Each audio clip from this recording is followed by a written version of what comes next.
Assalamualaikum warahmatullahi wabarakatuh. Perkenalkan, nama saya Haikal Anandika Putra, mahasiswa Ilmu Komunikasi Universitas Muhammadiyah Yogyakarta, peserta mata kuliah Metode Penelitian Kualitatif tahun 2023. Pada video kali ini saya akan menjelaskan materi tentang analisis framing, analisis semiotika, dan analisis naratif. Untuk selanjutnya bisa langsung ke materinya.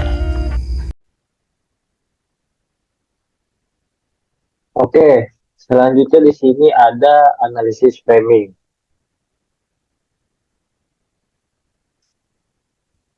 Framing adalah yang pertama frame.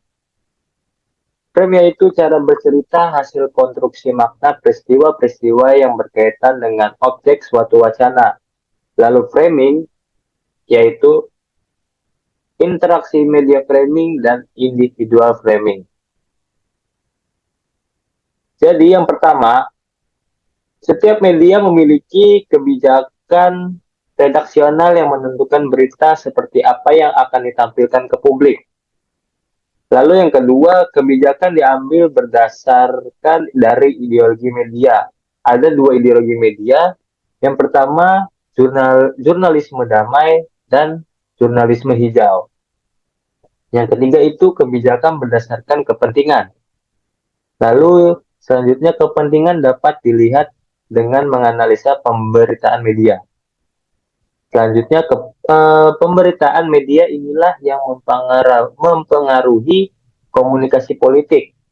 Pengemasan berita oleh media dapat mempengaruhi situasi politik, pandangan politik, partisipasi politik, dan lain sebagainya yang dibahas dalam framing.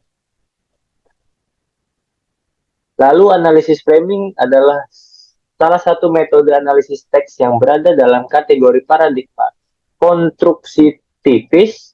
Paradigma ini memandang realitas kehidupan sosial bukanlah realitas yang natural, melainkan hasil dari konstruksi. Di dalam proses penseleksian realitas yang akan diberikan media, terdapat cara pandang atau perspektif yang mempengaruhinya.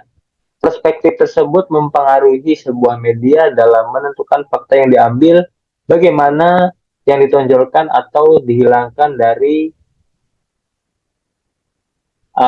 berita itu akan dibawa kemana.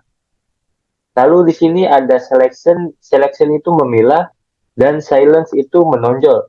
Jadi framing pada dasarnya bertujuan untuk menonjolkan beberapa aspek dan menghilangkan sebagian lainnya. Lalu di sini menurut Robert N. Enman, seleksi isu itu aspek yang berkaitan dengan pemilihan fakta dan tidak semua aspek dari peristiwa itu ditampilkan wartawan, memilih aspek tertentu dari suatu isu. Dalam seleksi isu, ada bagian yang ditonjolkan dan ada bagian yang hilang dalam pemberitaan. Untuk penonjolan isu, aspek yang berkaitan dengan penulisan fakta itu setelah peristiwa itu dipilih, bagaimana peristiwa ditampilkan, bagaimana peristiwa ditulis dengan kata, gambar, dan keterangan, dan bagaimana fakta itu disajikan. Yang pertama sini ada seleksi isu. Cara melakukan seleksi isu, yang pertama pemilihan fakta. Jadi media atau wartawan menyaring fakta tertentu, memberitakan aspek tertentu dari peristiwa tersebut. Selanjutnya di sini ada skrip. Jadi pada dasarnya semua berita adalah rangkaian fakta atau peristiwa.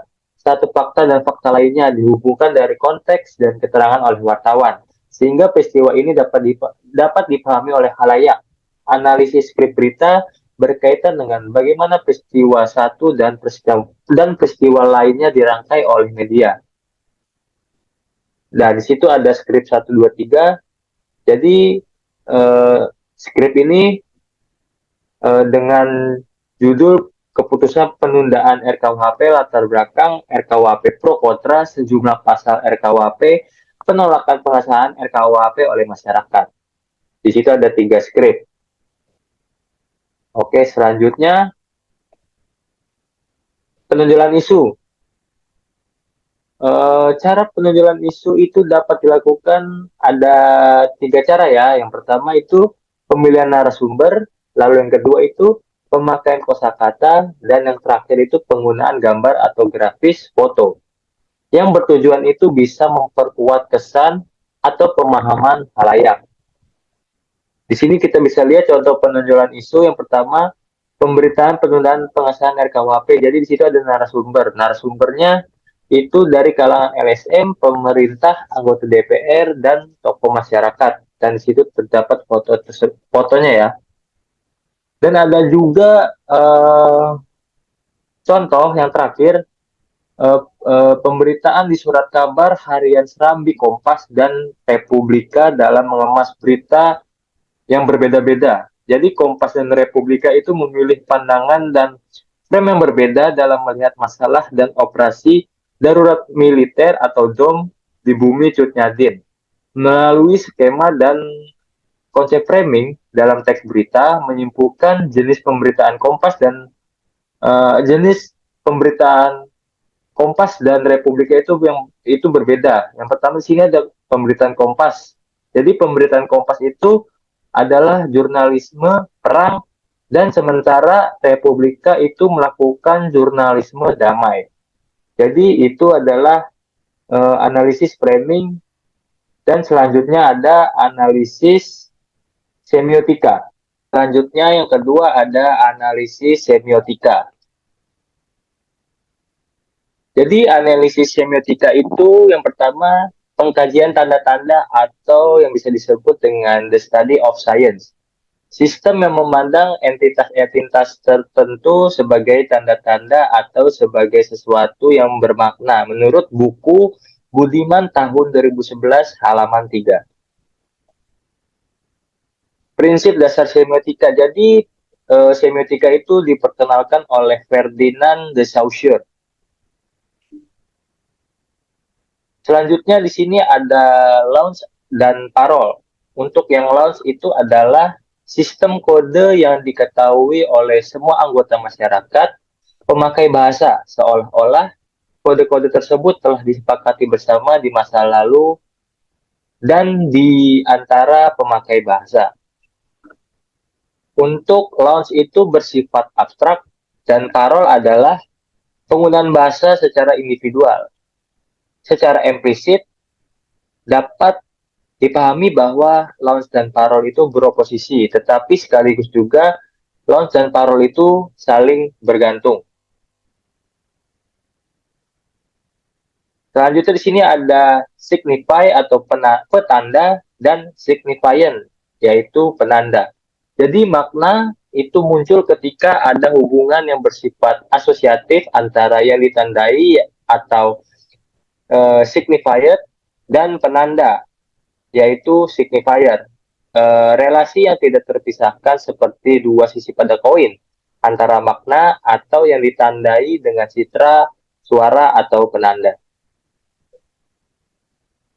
Selanjutnya ada the arbitrary nature of the science. Relasi di antara penanda dan petanda yang semena-mena atau arbitrer atau tanpa alasan, tak bermotivasi atau yang bisa disebut dengan unmotivated. Dan itu hanya berdasar pada konvensi menurut buku dari Budiman tahun 2011 halaman 66. Selanjutnya di sini ada kajian bahasa secara sinkronik dan diakronik. Yang pertama di sini ada telaah sinkronik. Jadi telaah sinkronik itu melihat bahwa bahasa dapat dipelajari dari waktu ke waktu atau pada waktu tertentu saja. Dan selanjutnya ada telaah diakronistis. Jadi telaah diakronistis itu berkaitan dengan kajian bahasa yang turun pada kurun waktu tertentu saja. Dan selanjutnya ada two order of signification. Jadi konsep penting dari two orders of signification itu yang pertama ada intertext. Intertext itu teks yang selalu berkaitan dengan teks yang lainnya. Dan oposisi di sini tuh oposisi biner. Untuk itu, sekian terima kasih. Itu dari analisis semiotika. Oke, dan yang terakhir di sini ada analisis naratif. Yang pertama itu menyarikan bacaan. Jadi materi bacaan setidaknya dapat disarikan ke dalam dua bentuk, yaitu yang pertama ringkasan dan yang kedua ikhtisar. Yang pertama ringkasan atau precis. Penyajian singkat suatu teks dengan tetap memperhatikan struktur dan perbandingan bagian-bagian di dalam teks secara proporsional.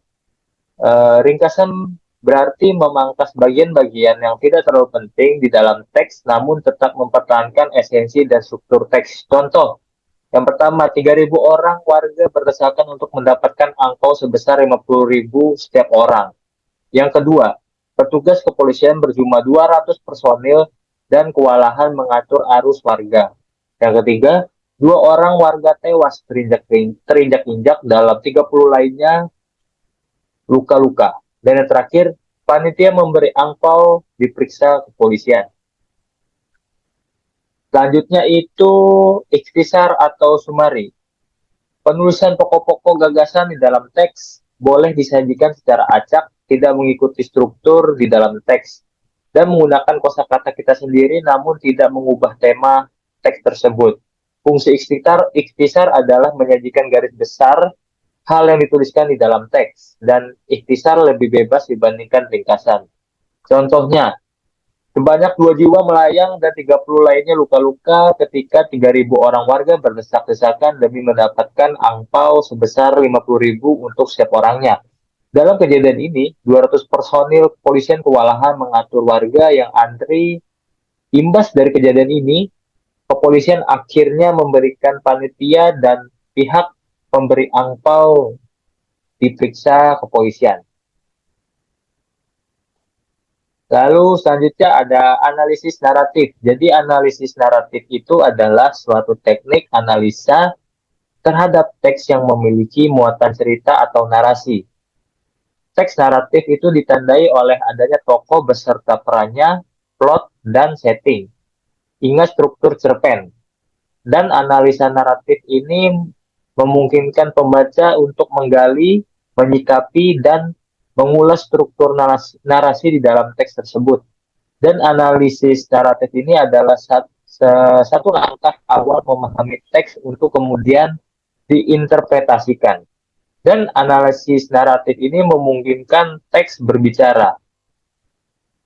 Untuk analisa naratif ini terdiri atas yang pertama eksposisi, yang kedua ada momen yang menggugah, komplikasi masalah, klimaks, resolusi, dan kesimpulan.